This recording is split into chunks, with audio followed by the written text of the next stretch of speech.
નમસ્કાર, આપ જોઈ રહ્યા છો બી ઇન્ડિયા. સ્વાગત છે આપનું મહત્વની ખબરમાં. સૌથી મહત્વની ખબરની વાત કરીએ તો ઊંઝા ઉમિયા માતાજી મંદિર ખાતે ધજા મહોત્સવનો પ્રારંભ થયો છે. મુખ્યમંત્રી ભૂપેન્દ્ર પટેલે ધજા મહોત્સવનો પ્રારંભ કરાવ્યો છે. પૂર્વ નાયબ મુખ્યમંત્રી નીતિન પટેલ સહિત અગ્રણીઓ હાજર રહ્યા હતા. મહેસાણા સાંસદ હરિભાઈ પટેલ, ઊંઝાના ધારાસભ્ય કિરીટભાઈ પટેલ, મહેસાણા ધારાસભ્ય મુકેશભાઈ પટેલ, મહેસાણા જિલ્લા ભાજપ પ્રમુખ ગિરીશ રાજગોર હાજર રહ્યા હતા.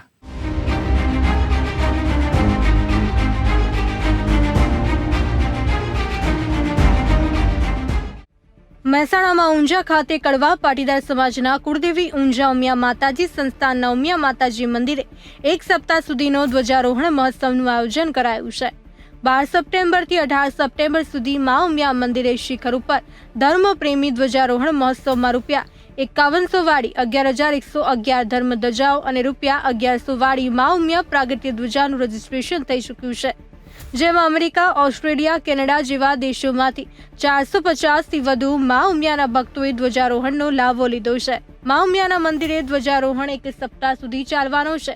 ત્યારે આજે ગુજરાતના મુખ્યમંત્રી ભૂપેન્દ્ર પટેલના હસ્તે ધ્વજારોહણ મહોત્સવને ખુલ્લો મૂકવામાં આવ્યો છે અને જે ધર્મપ્રેમી યજમાનોએ ધ્વજારોહણમાં રજીસ્ટ્રેશન કરાવ્યું છે એ તમામ ધર્મપ્રેમીઓનું મુખ્યમંત્રીના હસ્તે સન્માન કરવામાં આવ્યું હતું અને મા ઉમિયાની ધ્વજા લહેરાવી ધ્વજારોહણ મહોત્સવ ખુલ્લો મૂકવામાં આવ્યો છે. અને સમાજની તાકાત આ બધી આપણને માતાજીએ આપી છે, એનો સદુપયોગ ખૂબ સારી રીતે સમાજમાં પાછો કેવી રીતે આપી શકાય એનું જો કોઈ ઉત્તમ ઉદાહરણ હોય તો એ આપણી ઊંઝા સંસ્થાન છે. ખૂબ સારી રીતે સામાજિક ઉત્થાન સાથે માતાજીના ઘણા બધા એવા કાર્યક્રમો કર્યા છે કે જેથી કરીને આસ્થાનું કેન્દ્ર જે આપણું છે માતાજી, એ માતાજી હર હંમેશ કેન્દ્ર સ્થાને રહે અને આપણી તાકાત વધતી જાય. દરેકે દરેક સમાજને સાથે રાખીને આગળ કેવી રીતે વધી શકાય એનું પણ ઉત્તમ ઉદાહરણ આપણી સંસ્થા દ્વારા આજે સમાજમાં લેવામાં આવે છે. ખૂબ સારી રીતે આગળ વધ્યા છે. કોઈ પણ બીજી સંસ્થાઓ જે કામ કરે છે એ બધા જ અહીંયાથી ઉદાહરણરૂપ લઈ શકે એવી કામગીરી અહીંયાથી થઈ રહી છે. અને જ્યારે આસ્થાનું કેન્દ્ર આપણે કહેતા હોઈએ માતાજી એટલે તાકાત. દરેકે દરેક દુઃખ, વ્યક્તિગત દુઃખ હોય, સામાજિક દુઃખ હોય, કૌટુંબિક દુઃખ હોય, આ દરેક દુઃખમાંથી આપણે બહાર નીકળવાની જો કોઈ તાકાત મળતી હોય તો એ આપણને માતાજી પાસેથી મળતી હોય, શક્તિ પાસેથી મળતી હોય. દરેકે જણાની અંદર ખૂબ આસ્થાથી દરેકે દરેક કાર્યક્રમ અત્યાર સુધીના આપણે જોયા છે, ખૂબ સારી રીતે ઉજવાયા છે. અને દરેકે દરેક આપણા સમાજે તો અંદર ભાગ લીધો જ છે, પણ દરેક સમાજે એની અંદર ભાગ લીધો છે. એ આપણા માટે ખૂબ એટલે માતાજીની શક્તિ, માતાજીની તાકાત. અને અહીંયાથી હમણાં નીતિનભાઈ કહેતા હતા એમ કે દેશ અને દુનિયામાં પણ માતાજીનો ડંકો આપણા બધા દ્વારા આપણે છેક સુધી પહોંચાડ્યો છે કે ભાઈ માતાજી છે તો બધી તાકાત છે. ને એ બધી તાકાત જો સદુપયોગ કરીશું અને તો જ આપણે સાથે રહીને આગળ વધી શકીએ. દર કલાકે 168 ધજાઓ મા ઉમિયાના નિજ મંદિરના શિખરે ચડાવવામાં આવશે. આ ધજા મહોત્સવમાં 11,000 ધર્મ ધજા અને 1,868 મા ઉમા પ્રાગટ્ય ધજાઓ મંદિરે ચડાવવામાં આવશે. આ ધજા મહોત્સવમાં હજારો ભક્તો ઊંઝા ખાતે ઉમટશે. મંદિરની સ્થાપના વર્ષ 1868માં થઈ હોવાથી 1868 ધજા ઉપરાંત 11,111 ધજા ચડાવવામાં આવશે. ઉમિયા માતાજી સંસ્થાન દ્વારા શ્રદ્ધાળુઓને નાસ્તો, પાણી, ચા ઉપરાંત ભોજન પ્રસાદની વ્યવસ્થા મંદિર તરફથી કરવામાં આવી છે. મા ઉમિયાના ઐતિહાસિક નિજ મંદિરના 1868 વર્ષની ઉજવણીના ભાગરૂપે આ ધજા મહોત્સવ યોજાઈ રહ્યો છે.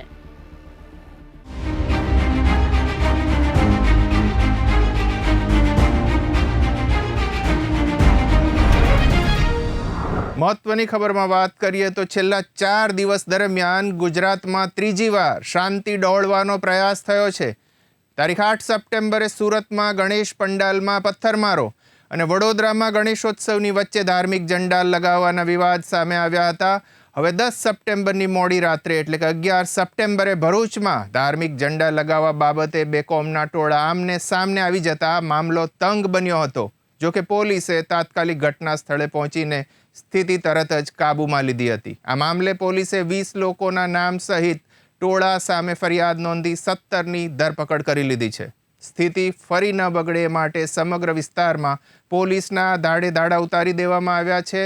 સવારના સમયે સમગ્ર વિસ્તારમાં પોલીસ દ્વારા ફૂટ પેટ્રોલિંગ હાથ ધરાયું હતું. ભરૂચ પોલીસે લોકોને અફવા ન ફેલાવવા અપીલ કરી છે.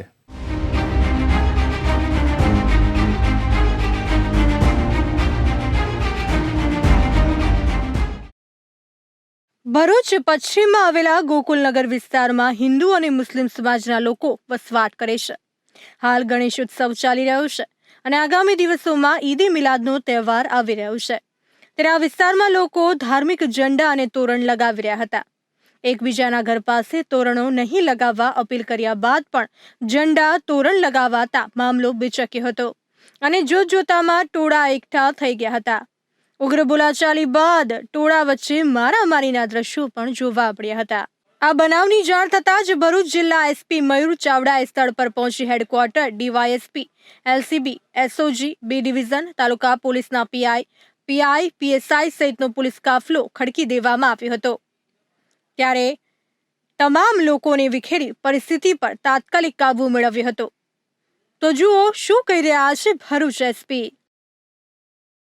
અત્યારે સાંજના લગભગ 10:30-11 વાગ્યાની આસપાસ એક મેસેજ મળ્યો પોલીસ કંટ્રોલ રૂમમાં કે બે ટોળા ભેગા થઈ ગયા છે બે કોમના અલગ અલગ જગ્યાએ, અને વિષય જે આવ્યો એ ઝંડા લગાવવા બાબતનો વિષય ધ્યાન ઉપર આવ્યો હતો. કંટ્રોલમાં મેસેજ આવતા તાત્કાલિક બી ડિવિઝન પોલીસ અને એલસીબી, એસઓજી, ડીવાયએસપી સહિતના તમામ પોલીસ ફોર્સ આ જગ્યા ઉપર આવી ગઈ.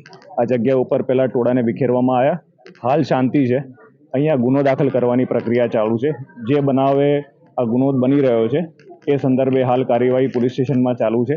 જે લોકો વિરુદ્ધ આક્ષેપ થયા છે તમામને ડિટેન કરવામાં આવ્યા છે. કે દરેકના શું રોલ્સ છે, દરેકની શું જવાબદારી છે, અને જે રેકોર્ડિંગ અમને સીસીટીવી કે મીડિયા મારફતે મળી રહ્યા છે એના આધારે ગુનો દાખલ કરીને આગળની કાર્યવાહી ભરૂચ પોલીસ કરી રહી છે. હાલ અહીંયા માહોલમાં શાંતિ છે. તમામ લોકોને વિનંતી છે કે કોઈ પણ જગ્યાએ કોઈ પણ ઉશ્કેરણીજનક કોઈ ભડકાવે એમાં ભડકાવવું નહીં, અને કોઈ પણ વિષય ધ્યાન ઉપર આવે તો પોલીસને તાત્કાલિક જાણ કરવી. ભરૂચ એસપી મયુર ચાવડાએ કહ્યું હતું કે ભરૂચ શહેરમાં ગત રાત્રિએ ઝંડા લગાવવા બાબતે બે કોમના ટોળા સામસામે આવી ગયા હતા અને માહોલ ઉગ્ર બન્યો હતો. જો કે પોલીસ તાત્કાલિક પહોંચી જતા સ્થિતિ કંટ્રોલમાં આવી ગઈ હતી. રજૂઆતો અને સીસીટીવીના ચકાસણીના આધારે પોલીસે ગુનો નોંધ્યો છે, જેમાં 20 લોકોના નામ છે. અન્ય ટોળા સામે ગુનો નોંધવામાં આવ્યો છે, જેમાં મોટાભાગના આરોપીઓને અરેસ્ટ કરી લેવામાં આવ્યા છે. શાંતિ સમિતિની બેઠક બોલાવવામાં આવી છે અને સ્થિતિ ન બગડે તે માટે બંને કોમના આગેવાનોને અપીલ કરવામાં આવી છે. લોકોને અપીલ છે કે માહોલ ખરાબ થાય તેવા મેસેજ, ફોટો કે વિડીયો લોકો સોશિયલ મીડિયા મારફત ન ફેલાવે. પોલીસની સોશિયલ મીડિયા પર નજર છે. જો કોઈ ગ્રુપમાં આવા મેસેજ ફરતા થશે તો તેની સામે કાર્યવાહી કરાશે.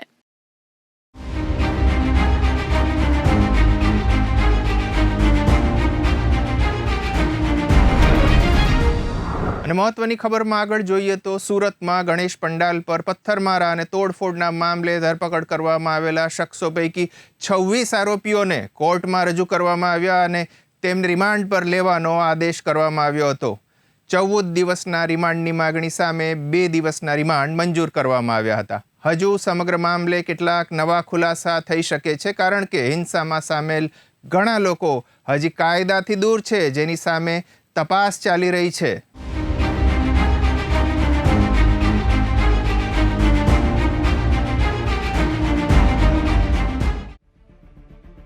સમગ્ર દેશ અને ગુજરાતને હચમચાવી મૂકનાર સુરતમાં ગણેશ પંડાલ પથ્થરમારાના મામલામાં તમામ આરોપીઓને કોર્ટમાં રજૂ કરવામાં આવ્યા હતા. સઘન સુરક્ષા વ્યવસ્થા વચ્ચે કોર્ટમાં રજૂ કરવામાં આવ્યા બાદ આરોપીઓના 14 દિવસના રિમાન્ડની માગણી કરવામાં આવી હતી. ત્યારબાદ બંને પક્ષો વચ્ચે લાંબી રજૂઆત અને દલીલો કરવામાં આવી હતી. અંતે કોર્ટે 26 આરોપીઓને 2 દિવસના રિમાન્ડ પર લેવાનો આદેશ કર્યો હતો. એકને સારવાર હેઠળ મોકલી દેવામાં આવ્યો હતો, જ્યારે એક સગીર હોવાને કારણે તેને બાળ અપરાધ શાખામાં મોકલી દેવામાં આવ્યો હતો. સુનાવણી વેળા ટોપના પોલીસ અધિકારીઓ ઉપસ્થિત રહ્યા હતા. ધારદાર રજૂઆત કરવામાં આવી હતી. ત્યારે રિમાન્ડ માટે 17 જુદા જુદા આધાર રજૂ કરાયા હતા. અત્રે નોંધનીય છે કે હાલમાં સુરતમાં સૈયદપુરા પોલીસ સ્ટેશન વિસ્તારમાં ગણેશ પંડાલ પર પથ્થરમારો કરાયો હતો. ગણપતિની મૂર્તિને નુકસાન કરાયું હતું. પરિસ્થિતિ ખૂબ જ વણસી ગઈ હતી. સરકારી વકીલે તમામ પ્રકારની માહિતી પ્રેસ કોન્ફરન્સમાં આપી હતી. યોજનાપૂર્વક હુમલો કરાયો હતો. ત્યારે ગુનામાં 200થી 300 માણસોનું ટોળું એક સાથે સૈયદપુરા ચોકી પર ધસી ગયું હતું. રિમાન્ડના મુદ્દા ઘણા મહત્ત્વના મુદ્દા નામદાર કોર્ટ સમક્ષ દલીલો કરવામાં આવી. બંને પક્ષે લગભગ 2-2.5 કલાક જેટલે લાંબો સમયની દલીલ ચાલી. 3:30 વાગે આરોપીને રજૂ કરવામાં આવ્યા અને અત્યારે 7 વાગે બંને પક્ષની દલીલો પૂરી કરવામાં આવી.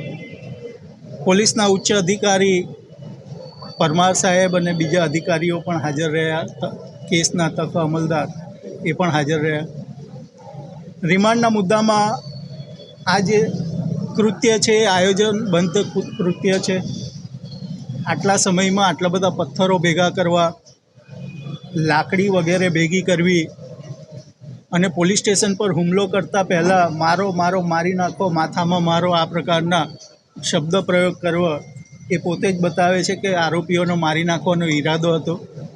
તે સંબંધે કોર્ટમાં દલીલ કરવામાં આવી અને કુલ 17 જેટલા મુદ્દાઓ કે આમાં પડદા પાછળ બીજા કોણ કોણ વ્યક્તિ છે કે કોણ કોણ આરોપી છે તેની તપાસ કરવી જરૂરી છે અને તપાસ કરીને નામદાર કોર્ટ સમક્ષ સત્ય બાબત લાવી શકે પોલીસ, એટલાને માટે પોલીસ કસ્ટડીની જરૂરત છે. અમે કોઈની પર્સનલ લિબર્ટી છીનવવા નથી માગતા, પરંતુ કોર્ટ સમક્ષ જ્યારે ટ્રાયલ ચાલે તો કોર્ટને સત્યની નજીક લઈ જવાને માટે અમારે 17 જેટલા મુદ્દા છે, મુદ્દાની તપાસ કરવી પડે અને એના વગર તપાસ અહીંયા અટકી પડે તેમ છે. તે પ્રકારની દલીલ નામદાર કોર્ટ સમક્ષ રજૂ કરવામાં આવી. બંને પક્ષની રજૂઆત બાદ નામદાર કોર્ટે ચુકાદો અનામત રાખ્યો છે. થોડા વખત પછી ચુકાદો જાહેર થશે. કુલ એમાં 200થી વધારે ટોળું, જે ટોળાની સંખ્યા તમે ફરિયાદમાં જુઓ, ટોળાની સંખ્યા વધારે છે. એ પૈકીના કેટલાક માણસો પકડાયા, તો બાકીના માણસો અને હથિયાર બાબતે તે બાબતનો ખુલાસો પણ નામદાર કોર્ટ સમક્ષ કરવામાં આવે. એનો ઉલ્લેખ કેસ ડાયરીમાં કરવામાં આવે અને કેસ ડાયરીમાં અમે કેસ સંદર્ભે શું શું કાર્યવાહી કરી છે એ બધો ઉલ્લેખ કેસ ડાયરીમાં કરવામાં આવ્યો છે અને નામદાર કોર્ટમાં રજૂ કરવામાં આવી છે. કેટલાક આરોપીના જે રજૂઆત સરકાર તરફે કરવામાં આવી એ રજૂઆતને અધર સાઈડે કદાચ થોડી મરોડીને રજૂઆત કરી હોય તેવી લાગે છે. સરકાર તરફે એવી રજૂઆત કરવામાં આવી કે આ આરોપીઓના તાર બહારગામ સાથે નથી જોડાયેલા છે કે કેમ, એની પણ તપાસ કરવાની જરૂર છે. આરોપીઓએ કોર્ટમાં રજૂ કરવા અને તેમની સામે રિમાન્ડ માટેના જે આધાર મૂકવામાં આવ્યા તેને લઈને સરકારી વકીલ નયન સુખડવાલાએ માહિતી આપી હતી. તેમણે કહ્યું હતું કે તોફાની ટોળું સૈયદપુરા પોલીસ ચોકી પર ધસી ગયું હતું. આ ટોળામાં મોટી સંખ્યામાં લોકો હતા. પ્રાથમિક રીતે તમામ સંજોગોને જોતા લાગે છે કે ખતરનાક ઈરાદા ટોળામાં રહેલા લોકો ધરાવતા હતા. પહેલાંથી જ તમામ બાબતો પૂર્વ આયોજિત હતી. સરકારી વકીલે જણાવ્યું હતું કે આ કોઈ પૂર્વ આયોજિત કાવતરું હોવાની શંકા છે, જેથી કાવતરામાં અન્ય કોણ કોણ સામેલ છે તે દિશામાં તપાસ જરૂરી બની છે, જેમાં આરોપીની હાજરી અનિવાર્ય છે. તેમણે કહ્યું હતું કે ચોકીની આસપાસ કોઈ કન્સ્ટ્રક્શન સાઇટ પણ ચાલતી નથી. તેવા સંજોગોમાં આ પથ્થરો અગાઉથી જ આરોપીઓએ પોતાની ગુનાહિત ગતિવિધિ પૂરી પાડવા રાખેલ હોય તેમ દેખાય છે. ત્યારે હથિયારોનો પણ ઉપયોગ કરવામાં આવ્યો હતો. આ હથિયારો કોણે પૂરા પાડ્યા અને ક્યાંથી લાવ્યા તેની તપાસ માટે પણ આરોપીની હાજરીની જરૂર છે.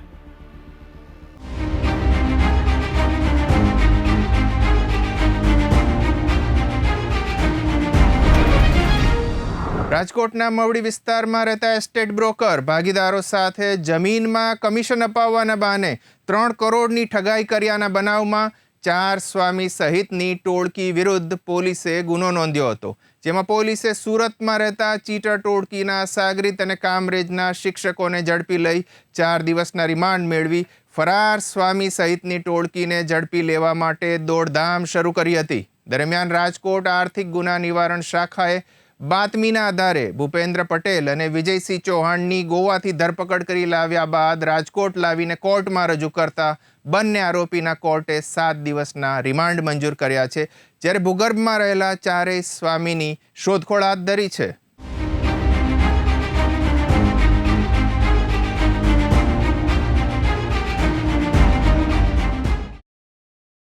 મવડીના નવલનગરમાં રહેતા અને ભક્તિનગર સર્કલ પાસેના મેઘાણી રંગભુવનમાં ઓફિસ ધરાવતા જસ્મીન બાલાશંકર માઢક અને જય મૂલિયા નામના એસ્ટેટ બ્રોકર ભાગીદારો સાથે ધોરાજીના જાલણસરના વિજયપ્રકાશ સ્વામી ઉર્ફે લીપી સ્વામી, જૂનાગઢના જયકૃષ્ણ સ્વામી ઉર્ફે જે.કે. સ્વામી, અંકલેશ્વર પાનોલીના માધવપ્રિય સ્વામી ઉર્ફે એમ.પી. સ્વામી, આણંદના દેવપ્રકાશ સ્વામી ઉર્ફે દેવપ્રિય સ્વામી, સુરતના લાલજી બાવભાઈ ઢોલા, સુરતના સુરેશ ધોરી, ભૂપેન્દ્ર પટેલ, વિજયસિંહ આલુસિંહ ચૌહાણ સહિતની ટોળકી દ્વારા લીમ ગામે પોઈચા જેવું મંદિર અને ગૌશાળા બનાવવા માટે જમીન ખરીદવાના બહાને 3.4 કરોડની ઠગાઈ કરવામાં આવી હોવાની ફરિયાદ જસ્મીન મોડકે નોંધાવતા પોલીસે ચીટર ટોળકી સામે ગુનો નોંધ્યો હતો.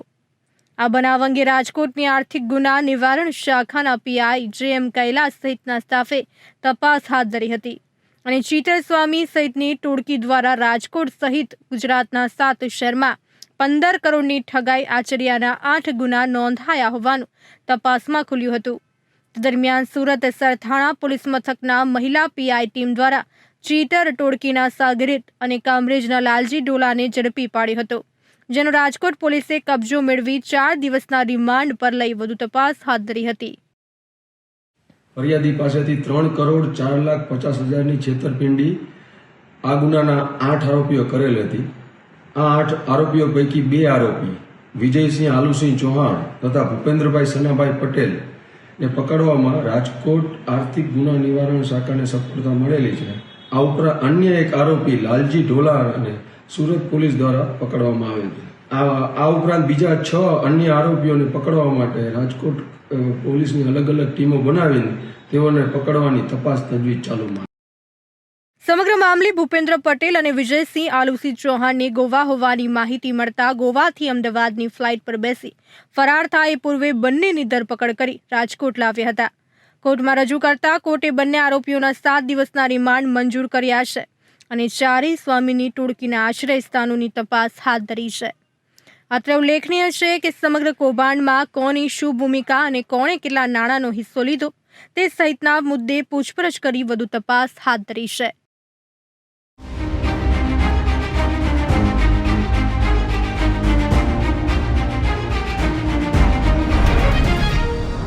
ગુજરાતમાં છેલ્લા કેટલાય સમયથી એક પછી એક આંદોલન સામે આવી રહ્યા છે, ત્યારે સુરતમાં પણ એક આંદોલન સામે આવ્યું છે. મનપા સંચાલિત બસના ડ્રાઈવરોએ હડતાલનું શસ્ત્ર ઉગામ્યું છે અને પોતાની માગણીઓને લઈને ડ્રાઈવરો હડતાલ પર ઉતરી ગયા છે, જેથી બસના પૈડા થંભી ગયા છે. જુઓ અમારા ખાસ અહેવાલમાં કેમ ઉતર્યા હડતાલ પર અને શું છે તેમની માંગો.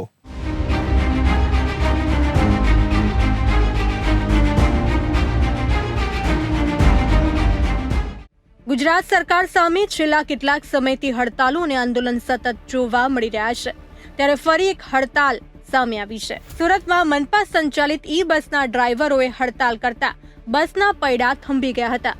છેલ્લા 2 મહિનાથી પગાર નહીં ચૂકવાતા ડ્રાઈવરોને હડતાલનું શસ્ત્ર ઉગામ્યું છે. ડ્રાઈવરો હડતાલ પર ઉતરતા નોકરી ધંધાએ જતા લોકો અટવાયા હતા. ડ્રાઈવરોએ માંગ કરી છે કે જ્યાં સુધી પગાર નહીં ચૂકવાય ત્યાં સુધી હડતાલ યથાવત રહેશે. અગાઉ પણ બસના ડ્રાઈવરો પગાર મુદ્દે હડતાલ પર ઉતર્યા હતા, ત્યારે શું ડ્રાઈવર મનપા પાસે મફત પગાર માંગે છે? કેમ સમયસર ડ્રાઈવરોને પગાર ચૂકવવામાં આવતો નથી તે પણ એક મોટો સવાલ છે. આવા વહીવટને કારણે આમ જનતા પરેશાન થઈ રહી છે, ત્યારે સાંભળો પગારથી વંચિત ડ્રાઈવર શું કહી રહ્યા છે. અરે એ માંગ છે કે આ 2 મહિના પહેલા બી હડતાલ થઈ હતી ને આ જ મુદ્દો હતો અમારો પગારનો. પગાર અમારો 1 થી 10 ની અંદર થઈ જવું જોઈએ. આજે 11 તારીખ, 2 મહિના પહેલા બી આ લોકોએ 15-20 તારીખ કરી નાખી, 22 તારીખ કરી નાખી હતી. પીએફ નું, પીએસઆઈ નું અમારું એ જ ઇસ્યુ કે પગાર સ્લીપ આપી અમને, બરાબર, એ બી 6 મહિનાથી અમારું પીએફ કપાય છે. 1 જ મહિનાનું પીએફ અત્યારે બતાવે છે જમા ખાતામાં, પીએફ માં છે જોયું તો અમે લોકો. પગાર લેવો છે તો હડતાલ કરો, આવી પરિસ્થિતિ સુરત મનપામાં સર્જાઈ છે. અવારનવાર પગાર ઈ બસના ડ્રાઈવરોનો પગાર રોકવામાં આવી રહ્યો છે, જેને કારણે ડ્રાઈવરોની હાલત કફોડી બની જતી હોય છે. સુરત મનપાના વહીવટકર્તાઓ કેમ નથી સમજી શકતા કે એક વ્યક્તિ જે નોકરી પર પોતાના પરિવારજનોનું ભરણ પોષણ કરતું હોય છે, જેનો પગાર રોકવો કેટલો યોગ્ય છે? જો કોઈ ખાનગી કંપનીને કોન્ટ્રાક્ટ આપવામાં આવ્યો હોય અને આવી ખાનગી કંપનીઓ જો સમયસર પગાર ના ચૂકવી શકે તો આવી કંપનીઓને બ્લેકલિસ્ટ કરી અન્ય કંપનીને કામ સોંપી દેવું જોઈએ. અગાઉ પણ ડ્રાઈવરોની પગાર માટે હડતાલ કરવી પડી હતી. ત્યારે સવાલ એ છે કે શું પગાર લેવા હડતાલ કરવી ફરજિયાત છે? કેમ નગરોળ તંત્ર કોઈ કડક પગલાં લેતું નથી? કોના પાપે ડ્રાઈવરો થઈ રહ્યા છે હેરાન પરેશાન? ખેર, આ તમામ તપાસનો વિષય છે અને તપાસ કરી કડક કાર્યવાહી કરવી પણ જરૂરી છે. પણ એ પહેલા હાલ તો આ કર્મચારીઓને પગાર મળી જાય તે જ ડ્રાઈવરો માંગ કરી રહ્યા છે. ત્યારે જોઈએ હડતાલ કરવા મજબૂર થયેલા ઈ બસના ડ્રાઈવરોનો પગાર તંત્ર ક્યારે કરે છે કે કરાવે છે.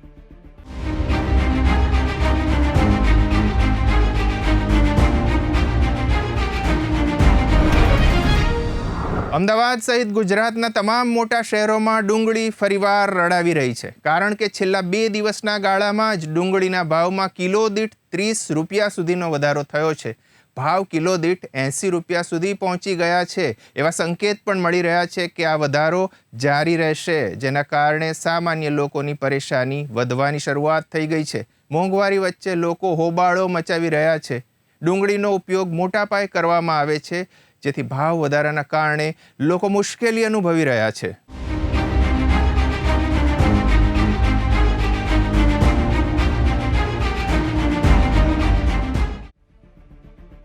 ગુજરાતના મોટા શહેરો સહિત દેશના મોટાભાગના સ્થળોએ ડુંગળીના ભાવમાં ઘટાડો થવાના કોઈ સંકેત દેખાઈ રહ્યા નથી.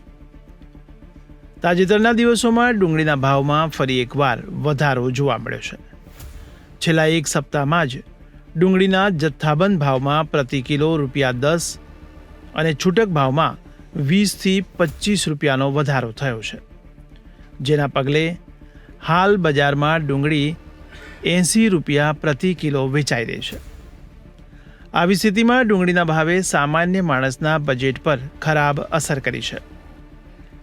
મહારાષ્ટ્રમાં પડેલ ભારે વરસાદને પગલે ડુંગળીના પુરવઠામાં અછત આવતા ભાવમાં વધારો થયો છે, જેના કારણે જથ્થાબંધ બજારમાં ડુંગળીનો ભાવ 40 થી 45 રૂપિયા પ્રતિ કિલો અને બજારમાં 70 થી 80 પ્રતિ કિલોએ પહોંચી ગયો છે. કેન્દ્ર સરકારે 5 સપ્ટેમ્બરના રોજ પોતાની એજન્સીઓ દ્વારા દિલ્હી NCR અને મુંબઈના ગ્રાહકોને 35 રૂપિયા પ્રતિ કિલોના રાહત દરે ડુંગળીનું છૂટક વેચાણ શરૂ કર્યું હતું. NCCF અને નાફેડ તેમના કેન્દ્રો અને મોબાઈલ વાન દ્વારા છૂટક વેચાણ કરે છે. ડુંગળીના ભાવ હાલમાં સ્થિર થાય તેવી શક્યતા ઓછી દેખાઈ રહી છે. ભાવમાં વધારો હાલ અકબંધ રહી શકે છે. આવી સ્થિતિમાં સામાન્ય અને મધ્યમ વર્ગના લોકોની સામે તકલીફ રહી શકે છે. ખાસ કરીને ઘરના બજેટને મેનેજ કરતી ગૃહિણીઓને વધુ મુશ્કેલી પડશે.